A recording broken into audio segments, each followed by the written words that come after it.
अस्सलाम वालेकुम व्यूअर्स। हम सब किसी न किसी टाइप के ग्लासेस तो यूज़ करते ही हैं। तो आज की मेरी वीडियो आई साइट के ग्लासेस से रिलेटेड है कि किस तरह से हम इनकी क्लीनिंग को मेंटेन रख के ज़्यादा लंबे अरसे तक इनको यूज़ कर सकते हैं। ये देखिए मेरे ग्लासेस भी काफ़ी ज़्यादा यूज़ के बाद कुछ थोड़े से ब्लर हो गए हैं, कुछ इन पे स्क्रैचेस आ गए हैं। तो सबसे पहले मैं आपको इनकी क्लीनिंग की टिप बताऊँगी कि किस तरह से आप बहुत ही आसानी से इसको बिल्कुल नए जैसा साफ़ कर सकते हैं। ये मेरे पास साबुन है, बाथ सोप जो हम नहाने के लिए यूज़ करते हैं, वो हमने एक पीस लेना है। वो आप यूज्ड भी ले सकते हैं, यानी छोटा पीस अगर बड़ा है तो मैंने इस तरह से इसको हाफ से काट लिया है और इस तरह से ग्लासेस के ऊपर रब करना है। ये देखिए ग्लासेस के ऊपर अंदर वाली साइड पे, बाहर वाली साइड पे, हर तरफ से हमने इस तरह से अच्छी तरह से 1 मिनट तक रब करना है कि इसको बिल्कुल ये जो साबुन है इससे ये कवर हो जाए। हमने इसको गीला करके वॉश नहीं करना है, जस्ट इसको पहले तो सिर्फ इसको रब ही करना है सोप को। अब मैंने वो फलालैन का कपड़ा लिया है जो ग्लासेस के साथ ही होता है इसको क्लीन करने के लिए, और उसके साथ फिर दोबारा से हम 1 मिनट तक इसको रब करेंगे। और आप यकीन नहीं करेंगे, ये इतनी अच्छी तरह से साफ़ हो जाते हैं कि बिल्कुल नए जैसी इसमें चमक आ जाती है। आप चाहे किसी भी चीज़ से क्लीन कर लें, लेकिन सोप के साथ क्लीन करने से जो रिज़ल्ट आता है, अगर आप क्लीन करेंगे तो ही आप उसको देख पाएंगे। और ये भी आप देख सकते हैं कि कितना ज़बरदस्त बिल्कुल ऐसे लग रहा है जैसे ये ग्लासेस नए परचेज़ किए हों। तो जस्ट ड्राई सोप को रब करें और इसको अच्छी तरह से साफ़ कर लें। अब ये दूसरी जो टिप है ये इसके ऊपर लग जाने वाले स्क्रैचेस से है।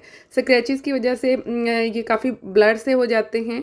तो उसके लिए मैंने टूथपेस्ट लिया है, ये हाफ़ टी स्पून है, बिल्कुल हमें थोड़ा सा ही चाहिए। साथ में वैसलीन ऐड करेंगे, ये भी सेम क्वांटिटी में लेंगे, हाफ़ टी स्पून।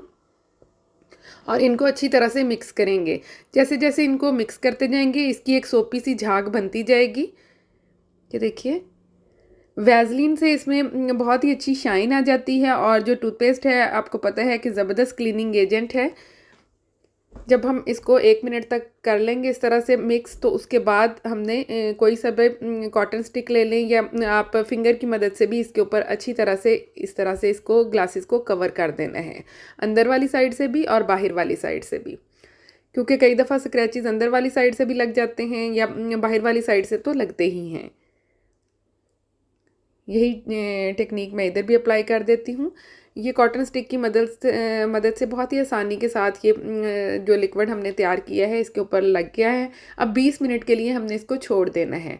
उसके बाद हम ड्राई वाइप लेंगे। ये टिश्यू नहीं, वाइप लिया है मैंने ड्राई, और अच्छी तरह से इसको थोड़ा दबा दबा के जिस तरह से पोंछते हैं इस तरह से हम पोंछते भी जाएंगे और रब भी करते जाएंगे, और जितने भी इसके ऊपर स्क्रैचेस हैं वो बिल्कुल ख़त्म हो जाएंगे। ये प्रोसेस भी हमने तकरीबन 1 मिनट तक करना है।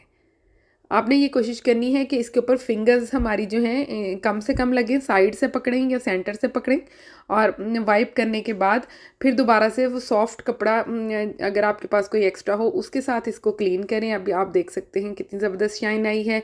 अब ये जो मटेरियल बच गया है हमारे पास, इसको वेस्ट नहीं करना है। कोई भी स्टेनलेस स्टील की चीज़ जो है इससे बहुत ज़्यादा शाइन पकड़ लेती है। टैप के ऊपर अब मैंने इस तरह से अप्लाई किया है और फिर वाइप की मदद से इसको हल्का हल्का रब करेंगे तो ज़बरदस्त सी शाइन आ जाएगी, बिल्कुल नए जैसी लुक आएगी। ये देखिए ये टैप भी मैं आपको क्लीन करके दिखाती हूँ कि टैप कितनी ज़बरदस्त चमक गई है, और ये सिंक भी। यकीनन आज की टिप्स आपको पसंद आई होंगी। वीडियो को लाइक करें, चैनल को सब्सक्राइब करें। अल्लाह हाफिज़।